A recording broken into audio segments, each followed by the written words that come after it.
Dr. Furman, explain to us what the effect of this huge student debt overhang is. It depends on the question you're asking.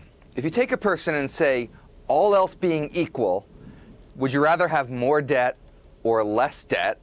The answer is going to be less debt. And if you have more debt, you're going to have a harder time buying a home, a higher time buying things. But for people, not all else is equal. The reason you get student debt is because you're paying for college.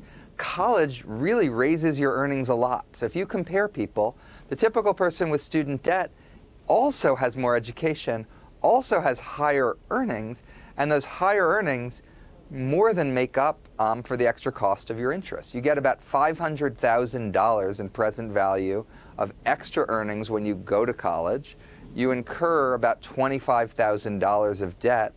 That's a really, really good deal that puts you in a better position to own homes. So that's why when we did analysis when I was at the Council of Economic Advisors, we actually found if you went to college and had student debt, you were more likely to own a home than if you didn't go to college and didn't have student debt. Well, that's fascinating because you were very careful to say net present value. A lot of that $500,000 is going to be earned in the out years. I mean, when you're starting out, you're trying to get together a down payment, for example, to put down on a house and then pay your monthly bills. You're not getting a lot of that $500,000 up front.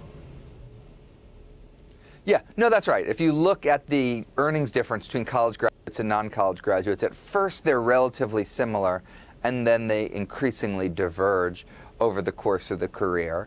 I think looking at aspects of student debt that get less at the total quantity and more at some of the risks of it. So income-based repayment. If your income is really low in a year, you don't have to repay as much of your student debt.